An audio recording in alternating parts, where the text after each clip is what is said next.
इसी क्लच नहीं डलने के बाद ना ये प्ले आ रखा है इसमें, इतना नई में प्ले नहीं आना चाहिए। ये देख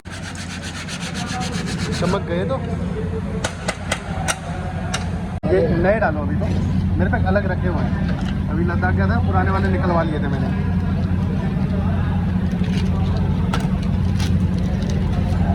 हाय guys, welcome back to my channel fat boy entertainment. Hunter 350 की 6th सर्विस यानी कि पेड सेकंड सर्विस की लास्ट वीडियो में बना रहा हूँ। इसके बाद कोई और रिव्यू इसके बारे में नहीं डलेगा, क्योंकि तब तक आप लोगों को भी आइडिया हो जाएगा कि सर्विस के अंदर क्या क्या चीज़ें चेंज होती हैं, क्या क्या काम होने चाहिए। तो हंटर 350 की ये सारी चीज़ें जो भी है वो सेकंड पेड सर्विस में पता चल जाएंगी, जिसकी कॉस्ट वगैरह मैं आपको वीडियो के अंदर बता दूंगा, क्योंकि वर्कशॉप में शोर था इसलिए वॉइस ओवर डाल के ही वीडियो डालनी पड़ी है।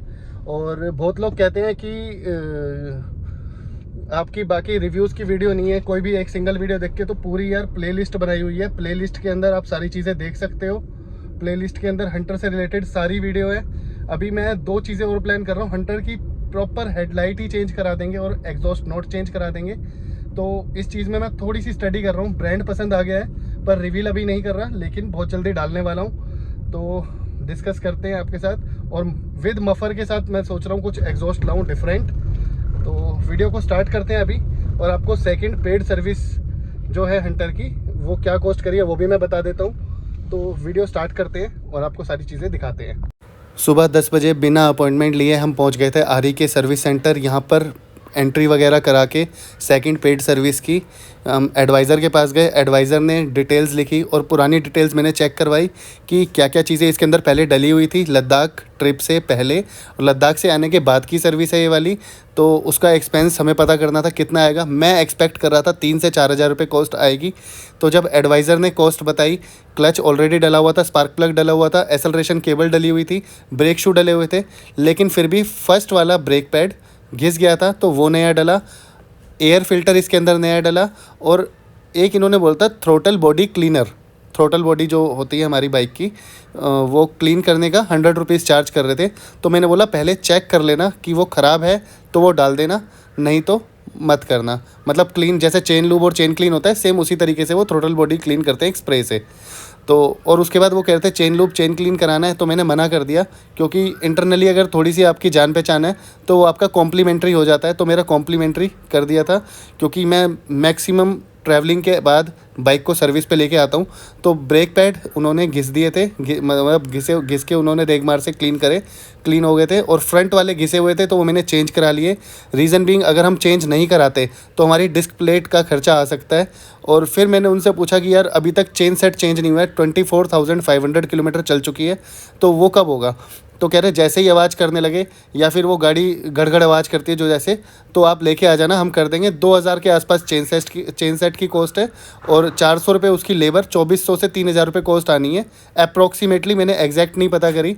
और अगर आपकी बाइक AMC आपने ले रखी है तो AMC के अंदर उसकी 10% कॉस्ट कम हो जाएगी लेबर में और 5% पार्ट में, तो ये डिस्काउंट मिल जाएगा थोड़ा सा। और ये अब मैंने चेन लूब और चेन क्लीन कॉम्प्लीमेंट्री कराया था, इसके कोई चार्जेस मैंने नहीं पे करे। और अगर आपकी जानकारी में कोई नहीं है तो फिर आपको इसका पे करना पड़ सकता है 150 से 300 रुपये के बीच में। तो अगर आप हमारा आफ्टर मार्केट परचेज़ करना चाहते हो तो वो भी कर सकते हो। मैंने आफ्टर मार्केट परचेज़ कर रखा है, क्योंकि रास्ते में काम आता है हर 500-300 किलोमीटर के बीच में। और आगे हम बात कर लेते हैं इसकी कॉस्टिंग की। तो जो मेरी बाइक की सर्विस कॉस्ट मेरे को पड़ी, वो पड़ी 569 रुपीज़। 600 रुपये के अंदर इस गाड़ी की सर्विस हो गई थी, जिसके अंदर इन्होंने क्लच केबल को जो थोड़ी सी ढीली हो गई थी उसे ठीक करा, स्पार्क प्लग क्लीन करा, ऑक्सीजन फ़िल्टर चेंज किया, एयर फ़िल्टर जिसे कहते हैं, ऑक्सीजन या एयर जो कुछ भी कह सकते हो, चेन लूप चेन क्लीन करा, चेन टाइट करी, ब्रेक पैड पीछे वाले क्लीन करे, आगे वाले नए डाले। आगे वाले नए डालने के लेबर चार्जेस जो भी थे उसमें लेस करके उन्होंने 72 रुपीज़ कर दिया। तो ये कुछ चीज़ें थी जो मेरी बाइक के साथ चेंज हुई। और इसके बाद बाइक की जो वॉशिंग है वो हमारी अब सर्विस सेंटर पे नहीं होती, कुछ एज़ पर गाइडलाइंस आई हुई हैं। तो आफ्टर मार्केट इन्होंने हमारी वॉश कराई, और वो इनके अपने ही है, मतलब मंथली जैसे भी पे करते हैं वो इनका अपना वो है, हम लोगों को उससे कुछ लेना देना नहीं है। और बाइक सर्विस होने के बाद, सेकंड पेड सर्विस होने के बाद टेस्ट ड्राइव पे गई, तो टेस्ट ड्राइव वगैरह सारी ओके होने के बाद उन्होंने मुझे on time first time deliver करी है। मतलब हमेशा बताते हैं टेंटेटिव टाइम से कि एक आध घंटा लेट ही मिलती है, पर फर्स्ट टाइम था कि इन्होंने टाइम से डिलीवर करी।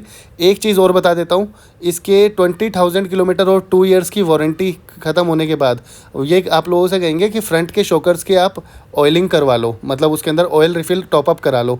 तो वो आपके ऊपर है, आप कराना चाहते हो कराओ। मेरी पर्सनल ओपिनियन है, मैं तो नहीं करा रहा। 30 या 35 हज़ार रुपये जब शॉकर लीक होंगे तब की तब देखी जाएगी। तो उसकी कॉस्ट 1,000 रुपये थी, मैंने वो नहीं कराई। और ये आफ्टर मार्केट की जो वॉशिंग थी, ये सर्विस सेंटर के अंदर जो करते हैं उससे फ़ार बेटर उन्होंने करके दी, क्योंकि इन्होंने इंस्ट्रक्शन दे रखी है कि जो बाइक की वॉशिंग होगी वो आफ्टर मार्केट वाली जो 50-60 में होती है वैसी नहीं, प्रॉपर अच्छे तरीके से करनी है। तो इन्होंने जो भी चीज़ें यूज़ करी, क्योंकि मेरे टैंक पे कई बार सिल्वर बैठ के चला जाता है बाइक के ऊपर, तो उसके नेल्स के स्क्रैचेस आ रखे थे और वो भी बहुत हद तक कम हो गए। तो बाइक पे तो मैंने वैसे लेमिनेशन करानी है, मैं ग्राफिक्स देख रहा हूँ, अगर वो समझ आ जाते हैं तो मेरे को तो ये वाला टैंक अब चेंज करना है, मतलब ग्राफिक्स की वजह से। तो ये सब करा के, और जो वॉशिंग हुई, वॉशिंग होने के बाद इन्होंने जो बेस्ट मेरे को लगा ये वाला स्प्रे, ये पॉलिश जो कर रहे हैं विद प्रेशर आ रहा है और इसके ऊपर कोई इन्होंने कपड़ा नहीं मारा। बाइक पता नहीं कैसे इन्होंने साफ़ करके दी, मज़ा आ गया देख के। अब इसमें 2 चीज़ें और मैं आपको ऐड ऑन करना चाहता हूँ।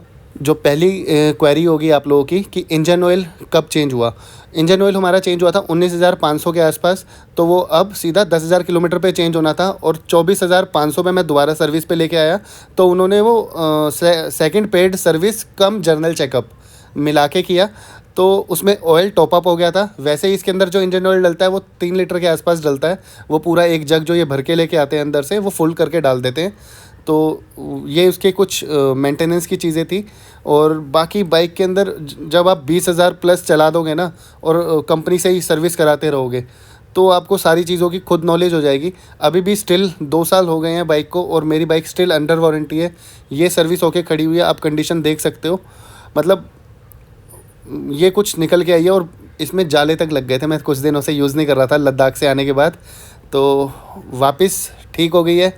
अब इसका मैंने आप लोगों को बताया ही है जैसे कि हम फ्रंट की हेडलाइट और एग्जॉस्ट नॉट चेंज करने वाले हैं, तो उसकी वीडियो भी जल्दी आएगी, बहुत जल्दी स्टडी हो गई है उसके ऊपर भी। मारते स्टार्ट हो जा। हाँ। दूसरी शिफ्ट है, करियो, ऑन करियो। तो एक चाबी से ही सेल्फ मार दिया है। नहीं मोटरसाइकिल लाई भाई। टैलेंट की कमी नहीं है अपने देश में। CD डायरेक्ट स्टार्ट कर दी भाई ने, चाबी से सेल्फ से कनेक्ट कर दिया, चाबी ऑन करते ही स्टार्ट हो जाएगी। चलो एनीवेज, अब हम नेक्स्ट सर्विस कराने वाले हैं अपनी टाटा एल्ट्रोस की 3rd फ्री सर्विस, जिसकी कॉस्टिंग मैं आप लोगों के साथ डिस्कस करूंगा। और 1 ईयर के बाद विदिन 1 ईयर करानी होती है 15,000 किलोमीटर पे। तो इसकी जो भी कॉस्टिंग रहेगी वो नेक्स्ट वीडियो में, अगर आप में से कोई है जो एल्ट्रोस की देखना चाहता है तो वीडियो को आगे कंटिन्यू कर सकता है नेक्स्ट ब्लॉग में। Thanks for watching.